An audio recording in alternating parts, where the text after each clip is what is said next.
yo lo primero que les digo, les ofrezco una disculpa enorme porque decimos puras barrabasadas y le mentaba la madre a los aficionados. Yo cuando les comuniqué que me iba, no lo podían creer. ¿Qué tal, amigos de Off the Record? Estamos aquí con José Vicente Segarra, un comentarista de lujo que tenemos hoy aquí en Casa de Record. Muchas gracias, no sabes qué gusto me da estar contigo, agradecerte la invitación a Record que me haya invitado, y estoy muy contento de estar aquí con ustedes y contigo, por supuesto. Para comenzar, me gustaría ir con algo básico.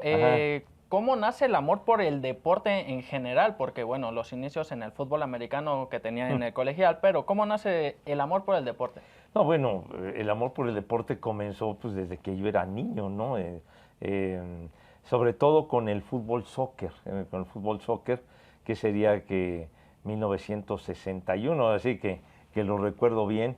Ya en 1961 yo tenía 6 años y ya iba en primero de primaria, y entonces en mi familia mi papá nos inculcó los deportes a mi hermano y a mí, el fútbol sobre todo.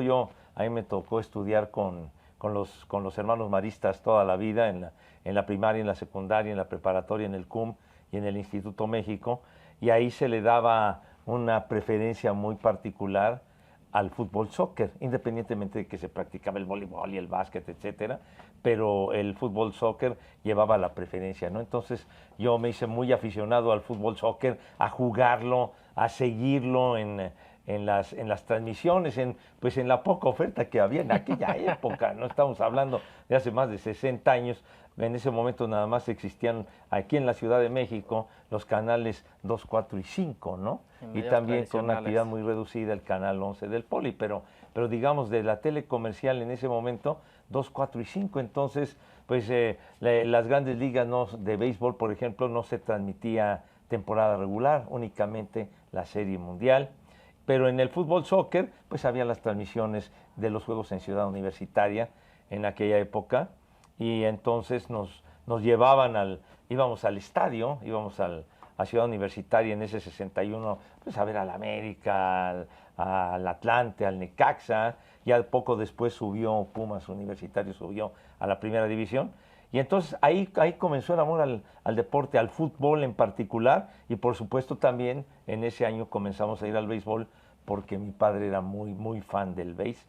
Él le gustaba mucho el béisbol y nos llevaba al Parque del Seguro, y ahí comenzó todo, ¿no? De ir a los juegos, de verlos en la televisión o en su defecto escuchar las transmisiones a través de la radio. Entonces ahí me enamoré del deporte. Para quien no sabe, Pepe Segarra es un melómano, un amante de la música, y bueno, antes de ser comentarista su vida iba por otro rumbo, ¿no? Y sí, por azares del destino terminó como comentarista.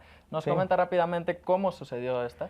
Bueno, lo que pasa es que ahora sí que tengo alma rock and rollera. Siempre me ha gustado mucho la música, escuchar la radio desde esa época, ¿no? Que tenía yo 6 años, una cosa así.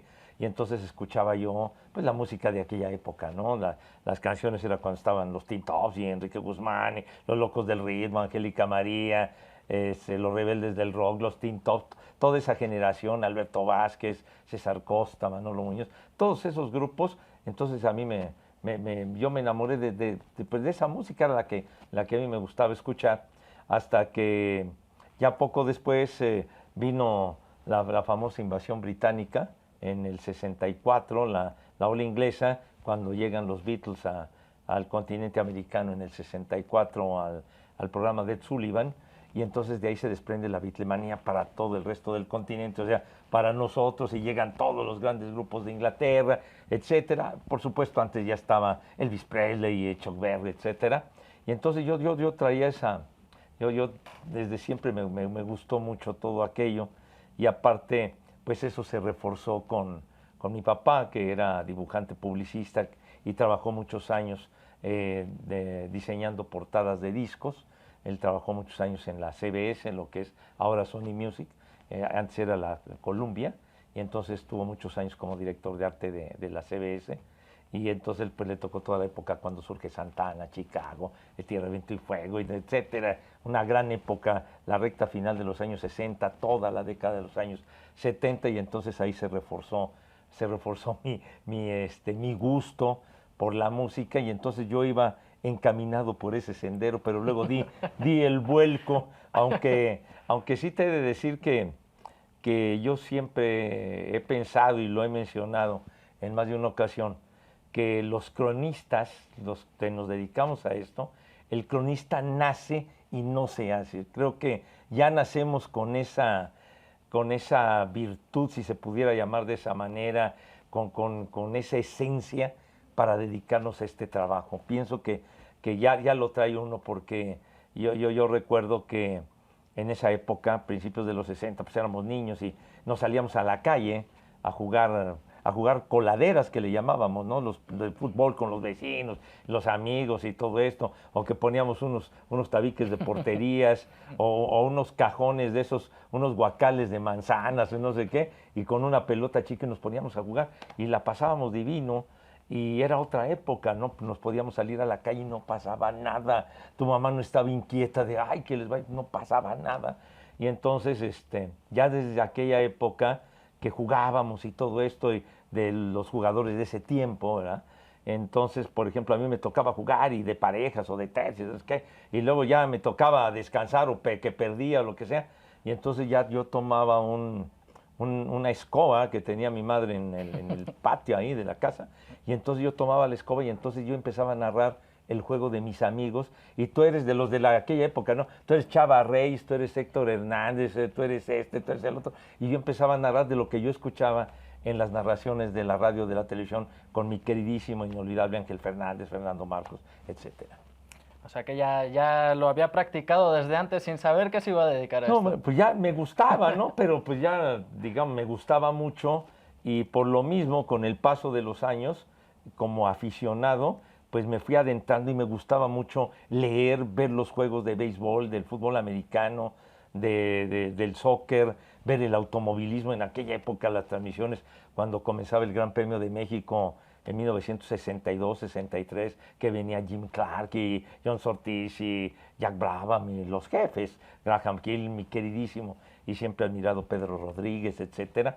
Entonces, yo leía mucho, yo leía, para mí el esto era la Biblia. Para mí yo compraba el esto desde que iba yo en primero de primaria.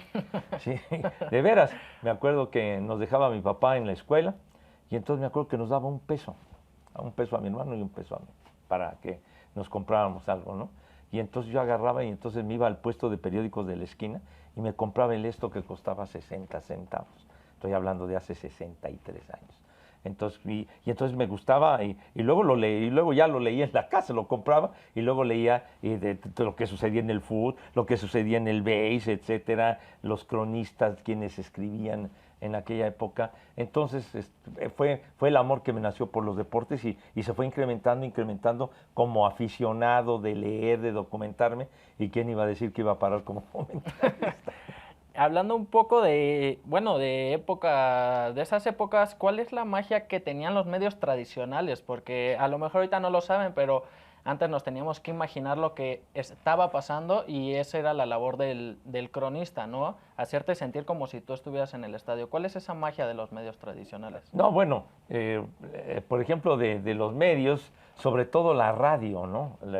Hacer radio es algo verdaderamente fantástico, y es una escuela maravillosa para después ingresar a la televisión. O sea, te da las herramientas de soltarte, y sobre todo de que tú te conviertes, y lo decías bien, te conviertes, cuando te escuchan, tú te conviertes en los ojos del que te está escuchando.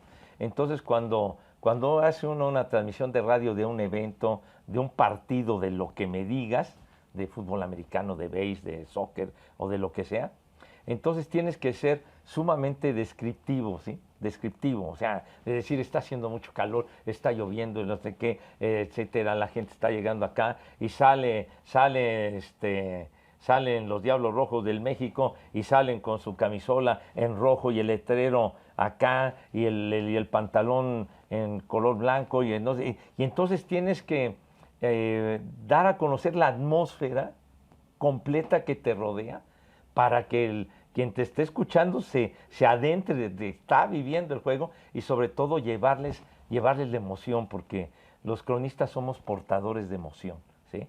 Entonces, y ser emotivo no significa estar gritando como loco, ¿sí? O sea, no, o sea, es imprimir esa fuerza, ese ánimo, ese ímpetu que requiere la jugada que estás viendo, pero sin que te estés gañitando como loco, ¿verdad? Pero pero sí los medios tradicionales ahora, pues estamos en una época digital y demás, pero por ejemplo yo adoro la radio, que le he hecho durante tanto tiempo, y fue una gran escuela para mí hacer radio cuando yo empecé a trabajar, que fue, de hecho yo cuando debuté en 1981, en septiembre del 81 fue cuando yo empecé a trabajar en Televisa, y lo hice haciendo transmisiones de radio de juegos de la NFL. Así comencé.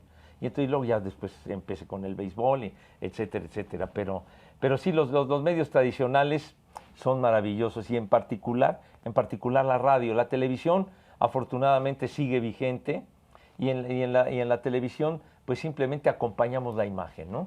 Los que narramos o los que comentamos acompañamos la imagen de lo que el auditorio está viendo. Bueno, y la radio, que ni se diga, ahí en su programa Espacio Deportivo de la Tarde, bueno, un gran éxito que tiene, ¿no? ¿Cómo se ha sentido llevar tantos años un programa de radio en el que se habla de todo menos de deporte? No.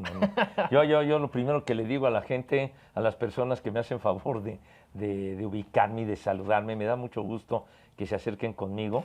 Y lo que es más familiar, fíjate, y me da mucho gusto que las personas que me saludan, puedo andar en la calle, en una gasolinera, en un centro comercial, donde sea, y se refieren a mí, Pepillo, Pepe, don Pepe. Nadie me dice señor Segarra, nadie. Pepillo, y de todas las edades, y me encanta, ¿no? Y entonces, y la gran mayoría me dice que escuchan el programa. Y yo lo primero que les digo, les ofrezco una disculpa enorme porque decimos puras barrabasadas, puras babosadas, lo que se nos ocurre de 3 a 4 de la tarde, pero créeme, a las 4 de la tarde vuelvo a la normalidad, pero de 3 a 4 sufro una metamorfosis, una catarsis en donde mi reputación ha quedado hecha pedazos, pero lo más importante es que la gente se divierte mucho pues con todo lo que se nos ocurre con Alex Cervantes y con nuestro querido Polito Luco, y más recientemente con el compayito, con Edson Zúñiga, y por supuesto recordando a mi queridísimo y adorado Rudo Rivera, mi compañero, mi amigo, trabajamos juntos tantos años, bueno, casi entramos juntos a Televisa, pero haciendo el programa pues estuvimos más de 20 años. ¿Cómo era trabajar con el Rudo? Tenía tanta chispa que conectaba luego con la gente, no. Improvisaba súper bien. Sí, no. ¿Cómo era trabajar con el Rudo? Era una delicia trabajar con el Rudo. Yo lo que adoraba a mi querido Rudo, nos conocimos, que es empezando la década de los años 80, el nexo con nuestras familias, o sea, él vio crecer a mis hijos, yo vi crecer a los suyos, pero era un tipo como lo dices, con una chispa, con un ingenio bárbaro. Yo más de una vez le llegué a decir al Rudo, oye Rudo, ¿sabes qué? Tú debiste haberte dedicado a ser un showman, o sea, lo que llaman ahora estandopero, ¿verdad? Pero los showmans de antes, ¿no? Porque el Rudo, los chistes, las anécdotas, las historias, el Rudo cantaba muy bien, yo me acuerdo, cantaba muy bien, un personaje bárbaro, y con tantas experiencias de todos los viajes, recorrió la República 1000 veces con los luchadores, ¿verdad? Y como comentarista de fútbol, pues también trabajó muchísimo, como reportero de deportes en la oficina en Televisa, también, o sea, una trayectoria muy larga, muy exitosa del Rudo, pero realmente ya después el boom del Rudo vino con el Pancracio, con la lucha libre, ¿no? Se convirtió en un verdadero fenómeno, y bueno, y con la gente, bueno, se volcaba con el Rudo y el Rudo sabía encender a la gente. Porque el Rudo llegaba a la lucha o presentaba a los luchadores y le mentaba la madre a los aficionados, cosas así. El Rudo se atrevía a lo que fuera. Para el Rudo no había límites de nada. Él podía decir lo que fuera, del tema que fuera, pero un tipo muy simpático y sobre todo, más que nada, era una muy buena persona. Entonces, trabajar con él era divertidísimo, porque se le ocurría algo. Yo, inclusive le llegué a decir, oye, Rudo, deberías, ¿por qué no escribes tú un libro de tus experiencias, de tus anécdotas? Yo creo que serían pues más tomos que el Quijote, una cosa de esas, porque siempre tenía algo que platicar el Rudo.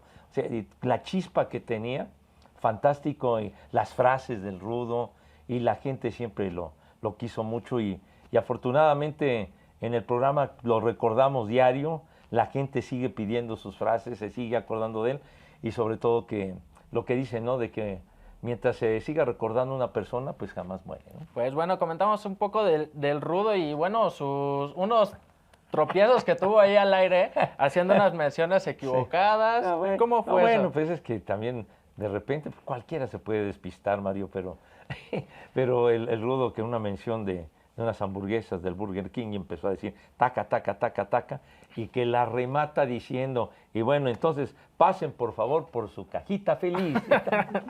¿Cómo, Rudo, carajo? ¿Cómo? Otra vez un anuncio de las farmacias del ahorro y diciendo todas las bondades, acudan con el doctor Simi. Yo no sé qué. Pero le salía tan natural al Rudo que nos moríamos de la risa, ¿no? Creo que el patrocinador no estaba tan contento, pero bueno, y sin embargo, la audiencia que ha captado el programa ha sido verdaderamente fantástica, de que hemos estado ya en ese perfil que manejamos así muy desenfadado, muy de cotorreo, porque en realidad nosotros no seguimos un guión, o sea, no tenemos un guión. O sea, cuando hay alguna nota de deporte regresando para que no pierda el sentido, es lo único y ya. O que damos los resultados que decimos tepacheros y no sé qué, del soccer o de lo que haya, ¿no? Pero ese plan desenfadado y tantas cosas y vaciladas y barrabasadas que decimos, afortunadamente el auditorio lo toma en muy buen plan, porque lo hacemos no en un plan ofensivo, sino en un plan de cotorreo, de vacile, y así lo toma la gente. Inclusive a mí me ha tocado toparme con personas, con señoras, con esposas de señores y todo eso, que les encanta escuchar el programa. Yo, señor, pero ¿cómo me dice eso? Y luego lo que me achacan y lo que... No, es súper divertido. O sea, no es un plan de ofensa, pues. Y eso cambió cuando hubo un movimiento allá en el Grupo ASIR, que fue en el 2013, que cambiaron el perfil de la estación, y entonces el programa de la tarde pues prácticamente quedaba ya para desaparecer. Entonces nos rescataron, Toño Ibarra, el patrón, allá en ASIR, nos rescató al Rudo y a Alex Cervantes, y nos pusieron en la estación en Radio Felicidad, en AM, ¿no? Y entonces, y que nosotros empezamos a decir, no, la chicharronera y la rupestre y no sé cuánto. Y entonces la gente que nos escuchaba nos decían, ¿cómo que están ahí? Pues ya los radios, tuve que recurrir al ropero de mi abuela para sacar un radio de esos viejos y no sé cuánto, para poder escucharlos en amplitud modulada, ¿no? Y entonces ahí como que empezamos a estar más sueltos de decir cosas, ¿no? Y de albures y cosas de ese tipo, y tuve un gran maestro que fue mi Rudo. Y el Alex, que también se las gasta fuerte. Y ya ni qué decir del compayito, que bueno, ahí en el cuevón ya sabrán. Entonces como que ya empezó la cosa a tomar, digamos, hablábamos un poco de deportes, pero ya mucho más relajado, y cotorreo, y entonces empezó a cobrar mucha fuerza el programa. Digo, si ya tenía audiencia, se fue para arriba, hasta que pasó cerca de un año, y entonces nos dijeron, el señor Toño Ibarra nos dijo, regrésense a a 88.9, a la FM, y ya nos regresaron y ahí seguimos, ¿no? Y afortunadamente nos escucha mucha gente y la verdad es muy simpático, decimos lo que queremos y la verdad agradecemos a la gente que se sabe toda la dinámica digamos, de secciones, si se puede decir, del programa, la gente se la sabe de memoria. Entonces, pues así hacemos ese programa que hablamos de todo menos de deporte. Hablando otra vez de los medios tradicionales, ¿cómo ha sido que usted se ha sabido adaptar también, no ha perdido vigencia y sigue tan activo actualmente, ¿no? ¿Cómo ha sido esa transición? ¿Por qué no le ha costado tanto trabajo? No, bueno, pues sí ha costado trabajo, ¿no? Porque va uno pasando distintas etapas y entonces uno se tiene que adaptar a lo que hay, ¿no? Entonces yo en lo particular, Mario, me siento muy afortunado de haber nacido en la década que nací y en particular en el año que nací, el 54. Entonces, porque ya de una manera consciente me ha tocado vivir con el transcurso de los años y de las décadas toda esa evolución que se ha dado en muchos aspectos y sobre todo en la cuestión tecnológica, ¿no? Entonces, y uno va apreciando esas mejoras, eso que va ahora, que es muy diferente y que es en beneficio porque te aligera las cosas, ¿no? Entonces, por ejemplo, ahora que dices, aquí tengo esto, ¿verdad? Tengo este teléfono y en este teléfono puedo hacer 10,000 cosas, ¿verdad? Puedo ver la tele, puedo ver películas, puedo ver esto, un cúmulo de información enorme, puedo hablar a China, puedo mandar un recado, me pueden ver ahorita en Vietnam, ¿verdad? Y ya estoy viendo y platicando con alguien. Es una cosa fantástica esto, ¿sí? Y entonces, pero a los veteranos de guerra como yo, que nos tocó desde ese tiempo, digamos, década de los 50, no digo de los de antes, pero yo hablo de lo que a mí me tocó vivir.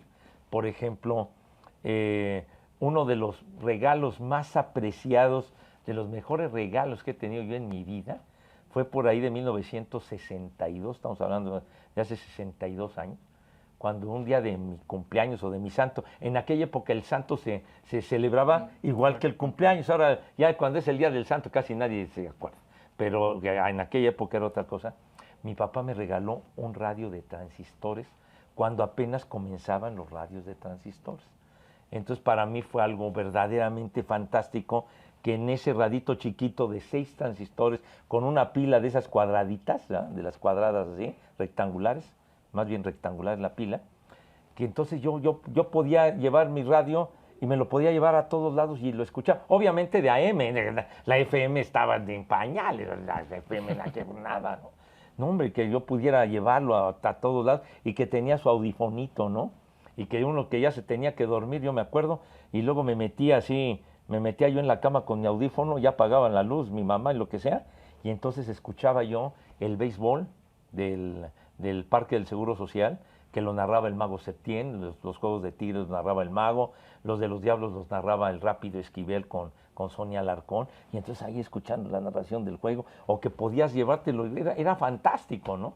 De que no tuvieras que estar conectado, porque digo, un radio, no faltaba en una casa un radio era de cajón, ¿verdad? Que tuvieras un radio de esos de baquelita que le llamaban, los radios, que uno en la cocina y otro en una recámara. Me acuerdo los radios Motorola, los Majestic, me acuerdo que fueron pioneros los radios Majestic de aquella época. Entonces, ese radio pues fue algo fantástico. Luego, la televisión, o sea, la tele, obviamente la televisión era blanco y negro en aquella época. Y entonces ya cuando empieza la televisión a colores, mediados de los años 60 por ahí, 66, 67, pues entonces una televisión a colores era sumamente cara, sumamente cara. Entonces tener una tele a colores, la verdad que le roncaba en serio poder tener una.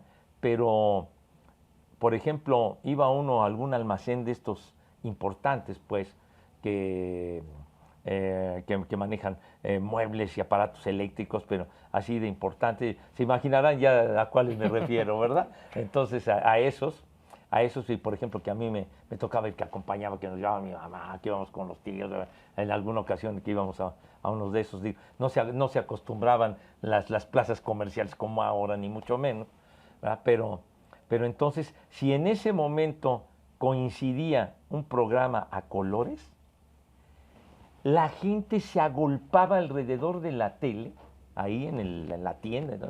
Y te tenías que estar haciendo así, porque era algo verdaderamente increíble que vieras en una pantalla, la pantalla más grande era un cinescopio de 19 pulgadas. Y ahora tenemos unas teles de 80, de 90, es una cosa increíble. 19 pulgadas, un cinescopio. ¿Eh? Y entonces allí, qué bárbaro, veías a colores, qué bruto, ¿no? Qué cosa maravillosa. Y así, no, a ver cuándo podemos tener una tele a colores. Así, y era uno que otro programa, uno que otro, porque la mayoría de los programas eran en blanco y negro, las transmisiones eran en blanco y negro. Y entonces cuando llegaba a ver un programa a colores, entonces te decían, por ejemplo, Canal 2 de aquella época, Canal 4, Canal 5, entonces aparecía las barras cromáticas. Y entonces decía, el siguiente programa es a todo color. Entonces aparecían las barras, tiene 10 segundos para ajustar su tele. Y entonces aparecían las barras que conocemos, y entonces empezaba gris, amarillo, turquesa, verde, magenta, rojo y azul. No se me han olvidado después de tantos años. Y entonces ya desaparecían las barras y pum, y ya lanzaban la serie. Misión Imposible, lo que sea de las de aquel tiempo, ¿no?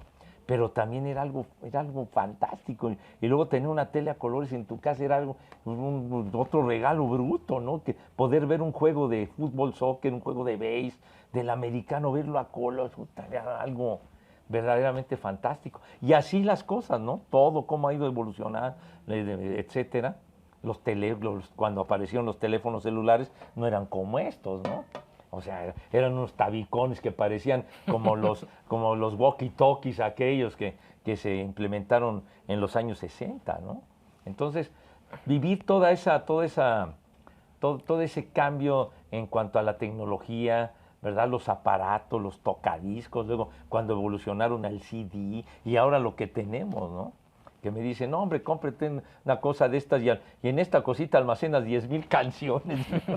¿Qué es esto? Pero en fin, ha sido el irse adaptando y como lo decía, creo que ya me desvié bastante de lo que decía Mario, pero hemos tenido que adaptarnos y ha sido adaptarnos para bien porque ahora, por ejemplo, para realizar nuestro trabajo, yo creo que para muchas personas en sus diversos ramos de ocupación, con un teléfono que me meto acá y obtengo información de esto, del otro, y de lo que tú quieras, cuando antes, por ejemplo, en nuestro trabajo era muy difícil. O sea de los rosters teníamos que irlos sacando sobre la marcha. Y la información, pues era a cuentagotas. O sea, batallamos mucho cuando empezábamos para hacer nuestro trabajo. La información era sumamente reducida, pero afortunadamente pudimos salir adelante. También el periodismo ha evolucionado, ¿no? Se le Sí. ha dado otro enfoque también en muchos programas. ¿Qué opinión tiene de estos programas que han optado también por más un periodismo menos objetivo, más personajes? ¿Qué opinión tiene de ese tipo de periodismo? No, bueno, pues hay de todo, ¿no? Pero yo creo que se ha exagerado un poco o un mucho en ese tipo de cosas, porque ya de derivar en una discusión de un juego o de una determinada acción del partido, lo que sea, ya deriva inclusive ya en pleitos, en discusiones, ya en cuestiones personales, siento yo, que no tienen nada que ver con el tema que se está tratando, ¿sí? Entonces, no quiere decir que un programa tenga que ser sumamente solemne, ¿no? De así todos acartonados. Digo, te puedes echar el cotorreo, la broma, etcétera, pero yo pienso que puede ser sin ser ofensivo, sin tener que ofender a un compañero, etcétera. Yo en ese aspecto sí no me gustó. Una cosa es el cotorreo, la guasa, y así nos llevamos. Y otra cosa es tratar de ganar rating con base en insultos, en cotorreos, etcétera, etcétera, o simplemente de llevar ya algo planeado para establecer un pleito, ¿no? Entonces, creo que la gente se da cuenta de eso. Y entonces yo en ese aspecto, pues no soy muy partidario de ese tipo de situaciones. Me gusta cuando discuten padre y todo esto, bien y con buena onda, etcétera, pero ya cuando deriva ya en un insulto, en otra cosa de esas, creo que ya se pierde la esencia de lo que es un programa, ¿no? Y del personaje de estos periodistas que justamente defienden una idea nada más para generar polémica, como yéndole a un solo equipo y aunque las cosas no son así, no son objetivos. ¿Qué Sí. opina de este tipo de periodismo? No, bueno, pues ahora sí que es su papel, ¿no? Le gusta hacer ese papel o le asignan ese papel y pues lo tiene que hacer, pues está bien, ¿no? Es su papel, ¿no? Pero, pero yo creo que no siempre uno tiene la razón, ¿verdad? Yo puedo tener razón en algún argumento y podemos, pues discutir. Discutir no quiere decir pelearse, ¿sí? Discutir no quiere decir, o entablamos un diálogo y a lo mejor mi compañero, mi amigo tiene razón, ¿verdad? Y me esgrime datos y me escribe circunstancias y todo, y que realmente, si yo soy un profesional y todo, realmente no, de verdad tienes razón, o sea, lo que te estoy diciendo realmente, con lo que tú me estás diciendo y objetando, pues creo que tienes la razón, ¿no? Y o sea, en una discusión, en un diálogo, uno debe de tener la razón y el otro no, ¿verdad? Y ya. Y entonces, pero muchas veces te das cuenta que te están diciendo razones de peso y tú sigues defendiendo a ultranza algo que es una verdadera necedad, ¿verdad? Entonces, pues en ese aspecto sí, pues son realmente asignaciones o algo de que si tú tienes que ser aquí el que modere el rollo y tienes que hacerlo así, bueno, pues entonces es desempeñar un papel y nada más, ¿no? Hablemos un poco de la llegada a Fox, pero antes de esto me gustaría saber si anteriormente hubo alguna oportunidad de llegar a otra televisora o medio antes de venir a Fox. No, pues realmente no. Yo trabajé en Televisa pues cerca de 43 años, digo, porque yo, insisto, yo comencé a trabajar en septiembre del 81 y yo todavía trabajé en Televisa haciendo el Super Bowl bueno, de la temporada del 2023, o sea, lo hicimos ahora en febrero del 2024, o sea, fueron más de 42 años. Y yo trabajé siempre muy a gusto, la verdad, muy a gusto, muy contento, siempre estaré agradecido a mi casa Televisa que me dieron la oportunidad de trabajar, ¿verdad? Comencé desde abajo, ¿verdad? Y tuve la fortuna de contar con compañeros maravillosos, amigos ahí, con los que trabajé siempre, ya ni se diga Toño y Enrique, que con ellos he pasado más tiempo que con mi familia, pero siempre muy contento en todo lo que hicimos, en el americano, en el béisbol, en los Juegos Olímpicos, transmisiones de radio, de tele, hicimos mil cosas, y que afortunadamente, o sea, ya no trabajamos juntos, pero seguimos guardando esa gran amistad y el gran aprecio de más de 40 años de estar juntos, ¿no? Entonces, yo estuve siempre muy contento haciendo tantas cosas, pero ahora cuando se dio esta oportunidad de poder hacer el béisbol me encanta, ¿no? El béisbol es mi pasión y creo que tengo alma beisbolera definitivamente, aunque adoro el fútbol americano, yo comencé en el fútbol americano, pero el béisbol me encanta. Entonces, el no hacer ya transmisiones de béisbol, pues sí me golpeó muy fuerte, ¿no? Entonces, y ya de que no se vislumbraba un panorama de hacer ya béisboles ni nada. Y entonces, aquí en Fox, que pues es una oferta enorme y maravillosa de béisbol, tanto de Liga Mexicana como de Grandes Ligas, el retomar otra vez la gran carpa, pues era era algo pues muy interesante y muy importante para mí y que me llenaba de emoción volver a hacer eso, ¿no? Y sobre todo que se acercaran conmigo y que me brindaran la oportunidad de poder hacer lo que me gusta, independientemente del fútbol americano y demás. Y entonces, digamos, tomar la determinación, pues era algo especial después de tantos años de estar en un lugar, etcétera, porque luego te empieza a invadir la nostalgia, el hecho de que ya no voy a estar aquí, mis compañeros de toda la vida, mis amigos, de todos, de todo el personal administrativo, de mis compañeros de los estudios, que yo los adoraba a todos, bueno, a todo mundo, de verdad. Entonces, pero pues dices, bueno, pues siempre intentar algo nuevo, pues es importante. Dicen que todos los cambios son buenos y sobre todo que me hayan dado la oportunidad en Fox de poder hacer lo que me gusta, de que me hayan brindado toda la confianza, me tratan de maravilla todos. La verdad que llevo trabajando en Fox desde el mes de marzo y parece que llevo yo 10 años, ¿verdad? Pues con una familiaridad enorme con el personal, con todos con quienes me topo, me tratan con una amabilidad, con una familiaridad enorme.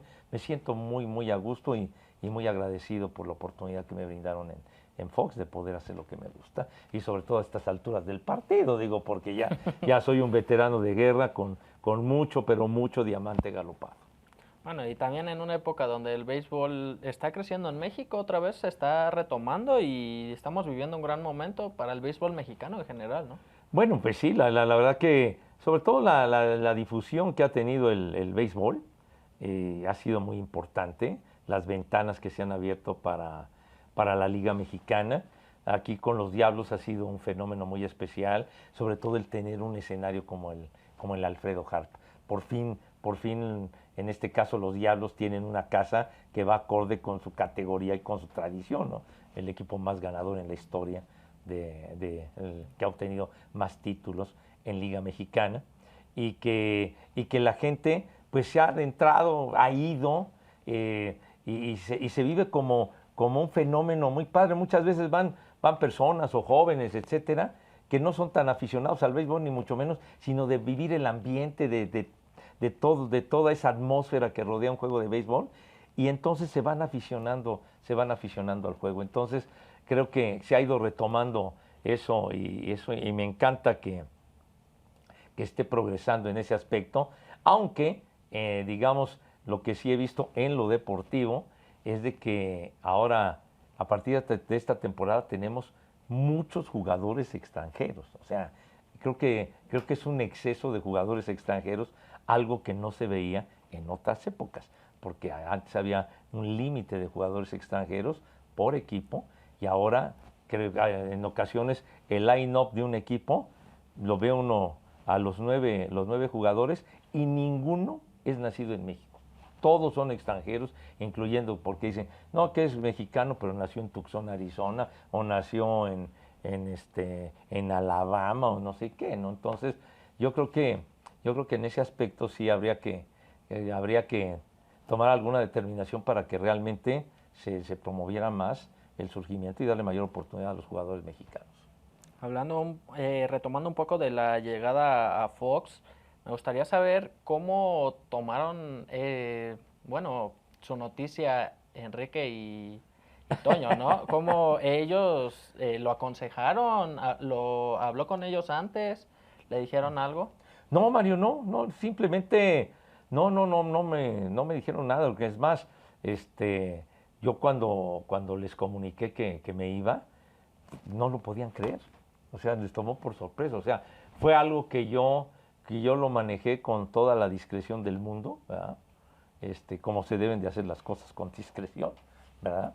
De que había un interés por mí en todo, pero lo fuimos llevando para ver qué pasaba, para no tomar una determinación precipitada ni mucho menos y tener respeto a donde trabajaba y respeto a Fox, ¿verdad? O sea, respetando todo y ver cómo se iban sucediendo las cosas, cómo iba caminando todo, etcétera, qué iba a haber, qué no iba a haber. Entonces, cuando ya de plano el béisbol quedó fuera totalmente de no transmitirse en Televisa, entonces pues fue prácticamente lo que me provocó que diera yo el paso. Entonces voy a donde sí haya béisbol, que quiero hacer el béisbol, y entonces, independientemente de otras cosas, por supuesto, y sobre todo en unas condiciones pues muy agradables y sobre todo el trato que me han dado aquí en Fox ha sido verdaderamente fantástico y se los agradezco mucho, pero sí, en cuanto a lo que me decías, Mario, no se lo esperaba, inclusive no se lo esperaba a nadie en Televisa, porque yo nunca platiqué de nada de eso, ni de nada, o sea, cero, cero, cero, cero, manteniendo todo, digamos, en una pausa para ver qué pasa. Doy el paso, no doy el paso, veo cómo viene la perspectiva, cómo viene la situación. Entonces se dieron las cosas en relación a que podría yo dar el paso y lo di porque realmente nadie, cuando yo les dije que me iba, nadie daba crédito, pensaban que era una fake news, como se dice en la actualidad, pero bueno, entonces no lo creían, en fin, empezaron las anécdotas, etcétera, y los recuerdos y demás. Pocos días después, yo no me enteré ni nada, y entonces, hacia la callada me hicieron una comida sumamente agradable, ellos y muchos de mis compañeros que se dieron cita, que yo cuando llegué yo no lo esperaba, y cuando los vi a todos y la cordialidad y la familiaridad y el cariño que me exhibieron, pues realmente me llenó de una enorme emoción, porque digo, trabajo aquí, pero a mis compañeros y a mis amigos que tuve y que tengo todavía, les sigo teniendo el aprecio y el cariño de siempre. ¿Todavía pues se suelen juntar o a hablar seguido con ellos? Pues sí, de repente sí nos hablamos, me habla Enrique, o hablo con Enrique, o hablo con Toño, me platican cómo estás, cómo te va, qué bueno, o sea, igualmente, qué bueno que te va bien, estamos haciendo esto, etcétera. Sí llegamos a tener contacto. Algunas veces hacemos algo juntos, pero digamos en cuestiones totalmente ajenas aparte, ¿no? Que ya hacíamos desde tiempo atrás, que son totalmente independientes de la televisión y de todo. Pero muy bien, y ahora tuvimos cercanía y nos hablamos justamente con lo de mi queridísimo maestro Fernando Bonroso y el reconocimiento que le van a hacer en el Salón de la Fama de Canton en Ohio. Otra vez tomamos lo del béisbol. Trevor Bauer está haciendo historia aquí en México.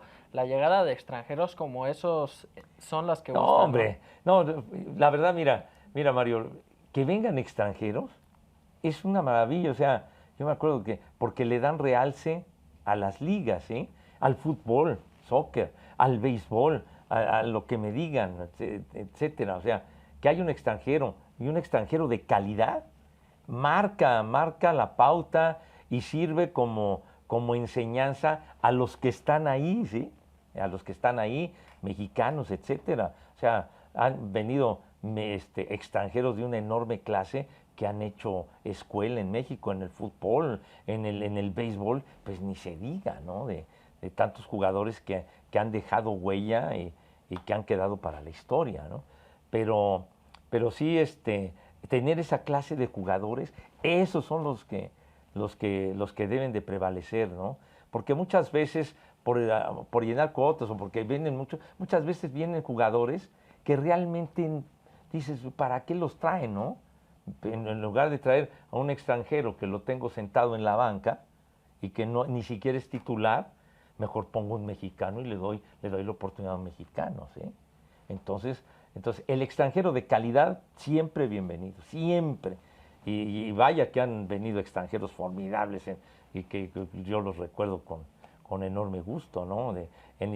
A la Liga Mexicana, que han venido al fútbol soccer, ¿no? A los distintos equipos, ¿no?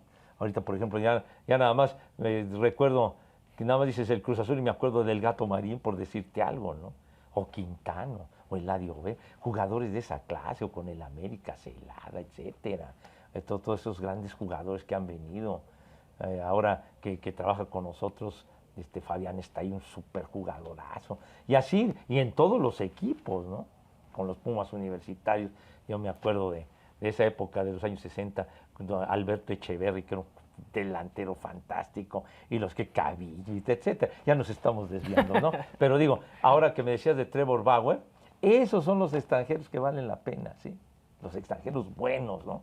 No nada más traer un montonal, no, ser selectivo y hacer esa amalgama de extranjeros de calidad con jugadores mexicanos de calidad y de los que vayan surgiendo que tengan patas para gallo para estar en la Liga Mexicana. Porque luego muchas veces puedes debutar a alguien que todavía no tiene el talento para jugar en una Liga Mexicana, por decirte algo, y que los fuerzas a que debuten y luego a la larga hasta les haces un mal, porque no la hacen. Entonces, en el caso de Bauer, ha sido fantástico el fenómeno que ha representado Trevor Bauer, lo que ha logrado, el récord que empató de los 9 ponches consecutivos contra los Bravos de León y lo que hizo contra los Guerreros de los 19 ponches. Qué bárbaro, o sea, demuestra la clase, digo, no por nada fue un ganador del Cy Young con Cincinnati, fue un estelar de los Indios de Cleveland cuando llegaron a la Serie Mundial contra los Cachorros, aunque en esa época Corey Kluber era el jefe, ¿no? de los Indios de Cleveland, pero es un pitcher que además le ha robado el corazón a la gente, ¿no? Entonces, ahora dicen, va a tirar Trevor Bauer y van todos al parque, ¿no? Entonces, ese es el jalón de los, ahora que trajeron a Robinson Cano, etcétera, también otro jugador ya veterano, pero que ahora trae muchas ganas de hacer las cosas bien y las está haciendo muy bien. Y además dejó huella, o sea, fue una gran estrella con los Yankees de Nueva York. Pero lo de Bauer, los 19 ponches, o sea, romper el récord del maestro Martín Dihigo, de Lino Donoso, me acuerdo del Veracruz, y más recientemente de Ricardo Sandate, un zurdo espléndido, Ricardo, que lograron cada uno 18 ponches en juego de 9 entradas. Romper esa marca no era algo sencillo. Y recuerdo a Ricardo Sandate, Ricardo que fue un gran pitcher con los Petroleros de Poza Rica, con los Leones de Yucatán, entre otros equipos, y que le decían el mala suerte. No sé si sepan la historia del mala suerte de Ricardo. Y entonces yo una vez, a mí me tocó entrevistarlo cuando yo comenzaba a ser comentarista de béisbol, de dugout, cuando empecé en el 82 con los Tigres, me tocó todavía en una ocasión que estaba a Ricardo Sandate y lo entrevisté, y el mala suerte. ¿Y por qué el mala suerte? Era un pitcher espléndido, zurdo. Y entonces tiró un juego de 19 entradas, tiró las 19 entradas y perdió el juego. Perdió el juego, ¿sí? Perdió el juego. Y cuando ponchó a los 18, perdió el juego también. Era un juego de Yucatán contra los Mineros de Coahuila, ¿verdad? Y el otro fue contra, me parece que era Puebla, 2-0. Las 19 entradas se las aventó y perdió el juego. E inclusive, a tal grado la categoría de Ricardo, que ya va a ser exaltado al Salón de la Fama del béisbol. Entonces, lo que ha hecho Trevor Bauer es realmente formidable y él aspira a ganar la triple corona de picheo, que no es cualquier cosa, ¿verdad? Entonces, si no mal recuerdo, creo que el más reciente ha sido Pancho Ponches, Francisco Campos, que fue un gran pitcher, y bueno, también que recuerdo a Panchillo Ramírez, cuando el México ganó su primer título en el 56, el Rey Pancho le decían a Panchillo, y pues Trevor Bauer, que afortunadamente sigue y que se mantenga hasta el final de la temporada. Pero ha sido un hitazo, un cañonazo y además un tipazo el Trevor Bauer.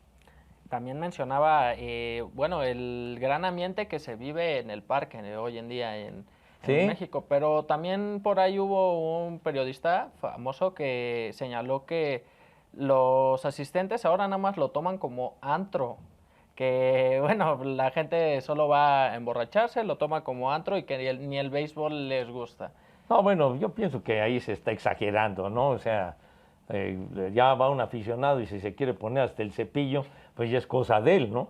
Pero el béisbol sigue siendo un deporte familiar y siempre lo hemos dicho del béisbol, porque al béisbol puedes ir, llevas a tu esposa, llevas a tu niñito de brazos, no pasa nada, tu niño chiquito, etcétera, ¿no? Que de repente se presentan ese tipo de situaciones, sí, que pienso que en algún momento que debería de haber un cierto control en cuanto a la bebida, también debería de haberlo, ¿sí? Pero igual creo que en el béisbol el ambiente lo pone la gente, los aficionados son los que ponen el ambiente. Pienso que sea, en lo particular, pienso que se ha exagerado en el hecho de convertir el Diamante, convertir el parque como en un escenario de fiesta de música estridente y de un ruidazo brutal. El otro día estaba yo viendo un partido de los Diablos en Veracruz ya que parecía que estabas en el carnaval, ¿no? ¿Qué es esto, no? O sea, creo que como el famoso lema aquel, ¿no? Nada con exceso y todo con medida. O sea, el ambiente lo pone la gente, pero toda esa estridencia y toda esa música, todo lo que da. Entonces, tú escuchas un juego de Grandes Ligas y es totalmente diferente. De repente el organito poniendo y todo, y se callan y todo. Aquí es esto y el otro y el otro y el otro. Está bien poner el ambiente, qué bueno. Yo no estoy en contra de ello, pero, no, pero exagerar con todo aquello que es. Hay veces que ya te digan, te testiga esto y lo otro, y gritan y ponen canciones como locos, etcétera. Y dices, ¿qué es esto, no? Y entonces muchas veces todo aquello también puede derivar en alentar a la gente al chupi y a cosas de ese tipo, ¿no? Entonces, yo pienso que en ese aspecto se exagera que sea un antro, pero para mí no es cierto, ¿eh? Eso no es cierto, y a mí me toca ir al béisbol, y tengo nexos con el béisbol, ¿verdad? Y, y ahí, por ejemplo, con los Diablos Rojos del México, la voz oficial, el historiador oficial del equipo, el director del Museo de los Diablos, es Agustín Castillo, de una trayectoria muy amplia. Lo quiero mucho, además de que es mi yerno, Agustín, y entonces sí, él sabe cómo es todo eso, porque le toca vivirlo diario. Entonces a mí me toca también de repente ir y ver y estar en las entrañas de todo aquello, ¿no? Entonces yo creo que de que se convierta en un antro el parque, me parece que es muy exagerado. Pero lo que sí, yo creo que hay que bajarle un poquito a la estridencia y ese relajo bruto y ese ruido brutal, ¿verdad?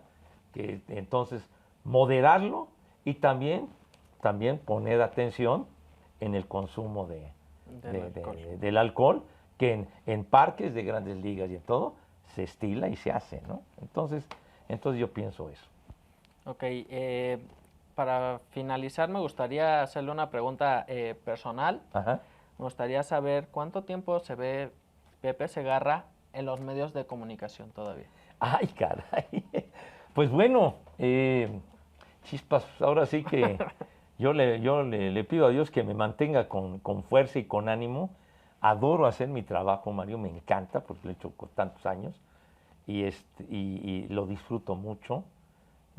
Vivo de mi trabajo y me encanta hacerlo y agradezco mucho que todavía, pues yo estoy a unos cuantos meses de cumplir 70 años, que no son cualquier cosa, son 70 años y yo lo he comentado con mi familia, con mis amigos, con gente cercana, digo, aquí como si estuviéramos en los Juegos Olímpicos, Mario, estamos en que vamos dando la vuelta al hectómetro, como se le llama a la pista, ¿verdad?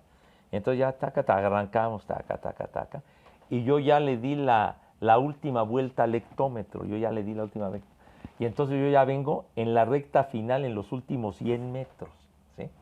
100 metros, de manera consciente. Entonces, ahora que gracias a Dios me siento bien, que tengo salud, que tengo entusiasmo, que adoro mi trabajo, que me gusta mucho hacerlo, me gusta el ambiente, me gusta trabajar y me siento con el ánimo, con la salud, ¿verdad? Que me puedo mover, que puedo, pienso seguirlo haciendo y ya en el momento, pienso yo, que en el momento que yo decida que ya no puedo brindar o que no puedo trabajar al grado que acostumbro, o sea que ya no lo estoy haciendo como yo acostumbraba, en ese momento yo me voy a mi casa. Entonces ya, o sea, no, o sea, mantenerte a hacer tu trabajo haciéndolo, pero haciéndolo bien, ¿sí? En el momento que yo sienta que no hago bien mi trabajo, en ese momento yo me voy y me dedico a otra cosa. Entonces, pero mientras todavía tenga fuerza y que me acepte la gente y que se los agradezco enormemente a tantas personas que les agrada mi trabajo, la verdad que no saben cuánto se los agradezco y lo estimo enormemente y pues seguirlo haciendo hasta que pienso yo que ya no es lo de siempre o que se den cuenta el auditorio, por supuesto, nos debemos a la gente y nuestros jefes, ¿no? Con quienes trabajamos, oye, ya, ¿no? Ya estás patinando muy gacho, ya estás desafinando en la lomita, pues entonces sí, ya, ¿no? Entonces, me acuerdo mucho de una anécdota a mí que me gusta tanto la música y el rock and roll y todo aquello. hay un grupo muy famoso de lo que llaman rock progresivo, que se llama Yes, grupo Yes, muy famoso inglés. Entonces tiene muchas canciones, Carrusel, uno de sus temas que lo han comprado, en fin, una trayectoria amplísima, ¿no? Y entonces, hace ya algunos años, estaban en un lugar en Estados Unidos, el House of Blues. Entonces estaba el Yes y otro grupo muy famoso inglés, el Moody Blues, de los años ese. Estos grupos son de los 60 y luego trayectorias maravillosas, etc. Y entonces ese día, lo pasaron en el cable, me acuerdo, ya hace años, ¿no? Hace ya varios años, ¿no? Hace años.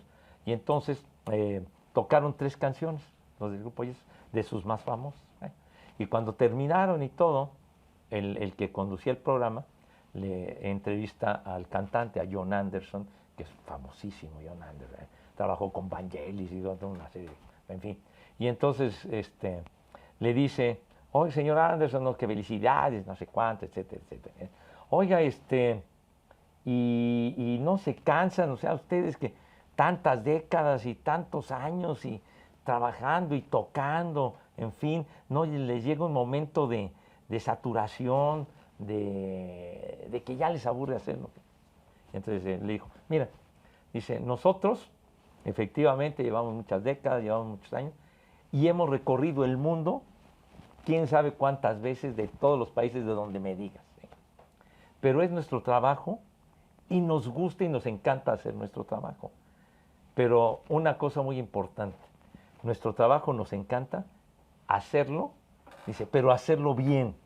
Dice, en el momento que no lo hagamos bien, nos vamos, nos retiramos de los escenarios y nos dedicamos a otra cosa. Pero la clave es hacer bien el trabajo. Esto yo me acuerdo mucho de la anécdota de Anderson, que además le tengo una gran admiración a Jon Anderson. Pues decir que está vigente, pues sobra, pero... Pues gracias a Dios que todavía confían en mí. No, y basta con ver los videos de cómo lo recibieron en Diablos Yankees. Parecía usted el jugador. Parecía No. La gente se aglomeró para saludarlo. Para mí fue algo increíble. Parecía yo candidato en campaña. Dije, ¿qué pasó? ¿Qué están regalando? No, qué bárbaro. Yo jamás me imaginé algo por el estilo. Nunca me fue. Ha sido de lo más emotivo en mi vida esa ocasión cuando debuté en Fox en aquellos juegos contra los Yankees, en los 2 juegos, en el primero en particular, que fue un domingo. Qué bárbaro. O sea, cuando íbamos a salir, bueno, estaba toda la gente agolpada, pues ahí está, y Pepe, no sé cuánto, y etcétera, y luego firmando gorras y esto y el otro, y acá, y las camisolas, y todo esto, y en fin, y ahí nos quedamos un buen rato, y luego ya casi nos tuvimos que salir de escapada porque ya se estaba recargando la gente y como que estaban venciendo una especie de tarima que estaba a la salida de unos palcos que hicieron provisionales para esa transmisión. Entonces, pero fue algo increíble, ¿no? Dije, qué bárbaro, aquí todos, y Pepe por acá, y Pepe por allá, y pues me llenó de un enorme gusto estar al día siguiente. También fue muy fuerte de los que iban saliendo, que firmaban, y luego me gritaban frases del programa de radio. Pepe, son las 3:15, carajo, y cosas así, y en fin. Entonces fue algo verdaderamente increíble que nunca me había tocado, nunca, porque pues nos habían tocado hacer transmisiones en México, etcétera, y obviamente, claro, y la gente se juntaba con nosotros, con Toño, con Enrique, para sacarnos fotos, y siempre muy agradable todo, ¿no? Con los muchachos y demás, pero algo así de esa dimensión, realmente fue algo totalmente inesperado y de lo más emotivo que me ha tocado en mi vida, y pues agradezco mucho el aprecio de la gente y espero seguir correspondiendo de la misma manera, que me sigan aguantando otro rato aquí a este veterano de guerra. Pues ya lo sabe, gente, todavía queda rato para Pepillo, el show continúa y pues muchísimas gracias de verdad por su tiempo. Fue una plática muy amena, muy divertida, como siempre lo suele hacer, y de verdad muchísimas gracias. No, hombre, Mario, no sabes cuánto te agradezco, bueno, así que nos conocemos desde hace un buen rato con lo del fútbol americano y todo, y agradezco a Record la invitación que me hicieron a través de ti de poder estar con ustedes. Me encanta platicar anécdotas. Ahora sí que me dicen, cuéntate una de tus historias, Pepe, y pues sí, me sé muchas historias y también me gusta mucho compartirlas con ustedes. Les agradezco su tiempo, muchas gracias a Récord y espero que sigan tomando caña en Récord y que sigan con esa tradición de información como Dios manda y como debe de ser respecto a los deportes y en fin, en todo lo que tocan en Récord. Un fuerte abrazo para todos y ya lo saben, que estén bien y que Dios los bendiga a todos.